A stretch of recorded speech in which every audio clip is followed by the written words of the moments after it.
응급실에 오는 환자분들 중에 제일 저희가 걱정하고 또 어떻게 보면은 치료가 가능한 것 중에 하나가 출혈 환자예요. 출혈이 심하다는 게 어떤 의미냐? 60kg 성인 기준으로 해서 5리터 정도의 피가 있는데 그 중에 1리터나 2리터만 손실이 돼도 사망에 이를 수 있기 때문에 이것들을 막을 수 있는 방법을 현장에서 찾으셔야 된다. 병원이 가까이 오고 또 119 구급대원이 온다 하더라도 늦을 수 있다는 이야기.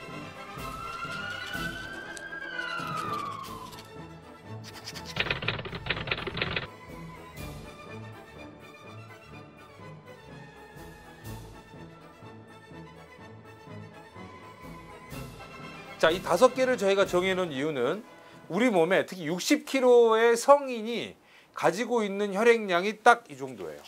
딱 이 정도. 그러면 70kg는 계산을 해보면 한 5.8리터. 결국은 이 피도 결국 뭐냐면 우리 몸에 있는 수분이에요, 수분. 근데 수분이 실제로 우리 몸에서 1%만 빠져나가도 갑자기 어지러울 수 있어요.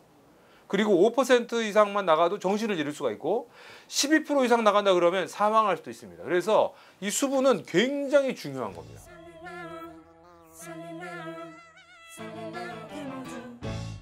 자, 제가 좀 주사기를 하나 또 준비를 했어요. 색깔이 좀 구분이 되어 있는데 물론 실제는 이거보다 조금 더 진하다고 보시면 되는데 자, 이게 무슨 색깔일까? 약간은 핑크빛이 돌죠. 조금은 빨간색이 더 도는 그런 색깔이면 맞을 것 같긴 한데 동맥혈이에요, 동맥혈. 그러니까 심장에서 전신으로 막 퍼져나갔을 때 정말 따끈따끈한 정말 산소를 많이 품은 그런 적혈구가 많이 포함되어 있을 때는 색깔이 이렇게 밝을 수가 있다는 거죠. 동맥은 어디 있을까요? 우리가 동맥. 자, 손목을 참 만져보시면 쉽게 만질 수가 있어요. 뭐가 이렇게 뛰죠? 그죠? 이게 동맥이에요, 동맥. 근데 압력이 굉장히 세요. 왜? 우리 그 정상적인 압력이 심장의 그 혈압이 120에 80이잖아요. 거의 120 머큐리 정도의 압력으로 쏘아대기 때문에 피가 거의 발끝까지 간다는 거예요. 손끝까지도 가고. 여기 지금 거의 심장에서도 한참 왔는데도 불구하고 어때요? 뛰는 게 엄청나죠, 사실은. 여기 동맥혈이에요, 동맥혈.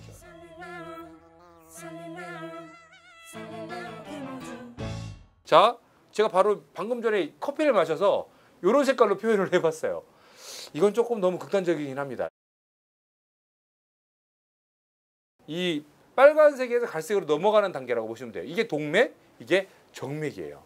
그래서 간혹 우리 그 한방이나 또 우리 대한민국 분들이 그 뭐예요? 체했다 싶으면 어디예요? 손톱을 이런 침으로 어떻게 해요? 찔러가지고 피를 보게 되잖아요. 갑자기 움찔하시는데 자, 여기서 갑자기 피를 봤어요. 그 봤더니 어때요? 무슨 피라고 그래 주로? 죽은 피라고 이야기한다고. 어떤 색깔이에요? 이 갈색이 조금 진한 색, 이런 색깔의 피가 나오게 된단 말이에요. 근데 중요한 건 뭐예요? 이거는 지금 조금 말이 안 맞는 거는 몸에서 다 돌고 나가지고 지금 여기 끝까지 갔잖아. 이제 조직까지 다 퍼져가지고 있는 그 혈관을 우리가 딱 찌른 거거든. 그러면 어떻게 돼? 근육도 찌를 수 있고 혈관도 찌를 수가 있는데 모세혈관도 마찬가지고 거기에 있는 피는 지금 산소가 있을까요, 없을까요? 산소가 다 전달되고 이제 돌아가기 위해서 준비하고 있는 혈관일 수도 있거든. 그렇기 때문에 피 색깔이 이렇게 밝지 않아요. 그렇기 때문에 죽은 피라고 이야기하는 게 아니라 정맥혈이라고 이야기하는 거예요. 정맥혈. 이 정맥혈은 생각보다 어떻게 되냐면 압력이 세질 않아요. 그래서 피가 나더라도 정맥혈이 찢어진 경우는 어떻게 돼요? 조금씩 줄줄줄줄 흐르는 정도예요. 이렇게. 근데 동맥혈은 어떨 것 같아요? 아주 세게 날아갑니다. 자, 이런 것들을 한번 저희가 한번 보여드리려고 그래요.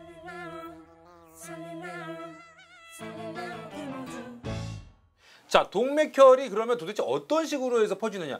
아마 그 속설로 많은 분들이 들으셨을 거예요. 동맥혈이 찢어지면 갑자기 천천까지 그냥 혈액이 올라간다. 천천까지 그냥 혈액이 올라간다. 맞아요. 실제로 응급실에서 그런 경우가 많이 봅니다. 왜냐하면 그만큼 압력이 세다는 이야기예요. 자, 이게 지금 수액선이잖아요. 수액선을 우리 여기다가 한번 연결을 해볼게요. 이거는 제가 산 겁니다. 제가 지금 병원에 있는 자원을 쓰는 게 아니에요. 자, 수액선이 연결됐어요. 이제 이게 뭐냐면 심장이라고 보시면 돼요. 심장. 심장이에요. 이게 뭐예요? 혈관이에요, 혈관. 혈관. 그 혈관 끝. 이 부분이 지금 그러면 환자가 다쳐가지고 여기서 찢어진 거예요. 자, 동맥혈 같은 경우에는 어떻게 지금 나오는지 한번 볼 거예요. 지금 우리 저기 PD분들 갑자기 물 맞을 수 있어요. PD분들 갑자기 물 맞을 수 있어요. 자, 조심하셔야 되는데. 자, 지금 이렇게 쫄쫄쫄 흐르는 정도는 뭐예요? 쫄쫄쫄 흐르는 정도는 이거는 거의 정맥이라고 보시면 돼요. 정맥. 요게 동맥이에요. 동맥혈이 찢어지면 갑자기 천천까지 그냥 혈액이 올라간다. PD분들 갑자기 물 맞을 수 있어요. 이거보다 더 심해요. 훨씬 심해. 이거의 한 10배라고 보시면 돼. 자, 지금 이 상태는 뭐예요? 이건 정맥이라는 이야기예요. 동맥은 이렇게. 정맥, 동맥. 이해되세요? 네, 이렇게. 자, 너무 무리한 영상이 됐는데 잠깐 끊고 가겠습니다.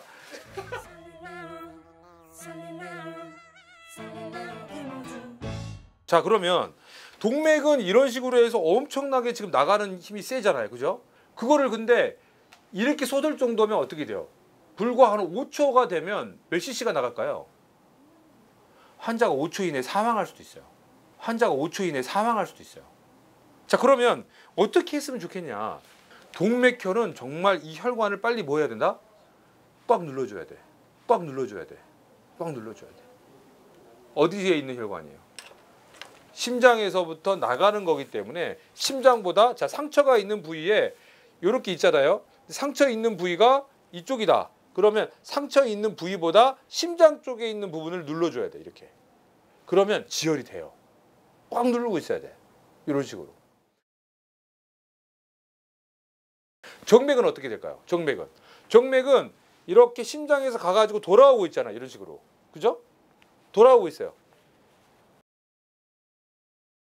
그런 경우에는 어떻게 한다? 상처 부위보다 심장의 먼 쪽에 있는 부분을 눌러주는 거예요. 그러면 지혈이 돼요. 그래서 지혈을 막 무작정 손 막 이렇게 해가지고 그냥 꺼져 막 해가지고 막 꾹 누른다고 해서 다 지혈이 되는 게 아니고 정확하게 혈관 부위, 그 찢어진 부위 근처를 좀 꾹 손가락 2개 정도를 이용해서 눌러주시는 게 훨씬 효과적일 수 있습니다. 그래서 지혈에 대한 부분에 대해서 여러분들이 조금 너무 걱정하지 마시고 대신 좋아요, 구독 꼭 눌러주세요. 이게 동맥혈인지 정맥혈인지를 반드시 파악을 하셔야 된다. 색깔로도 지금 제가 말씀드렸던 것처럼 구분할 수가 있어요. 색깔로도. 두 번째는 뭐다? 이렇게 나가는 속도를 보고도 우리 구분할 수 있어요. 그래서 동맥혈인 경우에는 심장보다 가까운 쪽 상처에, 그리고 정맥혈인 경우에는 심장보다 먼 쪽에 있는 부분을 눌러주시면, 손가락 2개를 이용해서 또는 엄지를 이용해서 눌러주시면 대부분 많이 잡힐 수가 있다는 이야기예요. 물론 상당히 안쪽에, 그 피부보다 상당히 안쪽에 있는 혈관이 찢어진 경우에는 사실은 그건 답이 없어요. 그래서 그럴 경우에는 정말 강한 압박을 해주셔야 된다. 강한 압박. 그래서 항상 제가 드리는 말씀이지만 어디 여행을 가더라도 반드시 여러분이 들고 가셔야 될 거는 탄력붕대. 절대 잊지 말라고 말씀드린 이유가 그 탄력붕대로는 그런 지혈을 하는 데 있어서 굉장히 효과적인 방법이 될 수 있어요. 그래서 그것들을 여러분들이 명심하시고 실제로 이런 지혈을 시켜가지고 환자를 살릴 수 있는 방법들을 여러분들이 꼭 한번 알아두셨으면 좋겠습니다. 구독 꼭. 이 수분 자체가 노화하고도 연관성이 굉장히 깊다고 보시면 돼요. 우리가 수분을 잘 섭취를 하고 잘 보관하고 담고 있어야 돼. 갑자기 무슨 제가 화장품 광고를 찍는 것 같은 상황이 생기는데, 피부에만 머금는 게 아니고 몸에 다 머금고 있어야 된다는 이야기예요. 피부에만 머금는 게 아니고 몸에 다 머금고 있어야 된다는 이야기예요.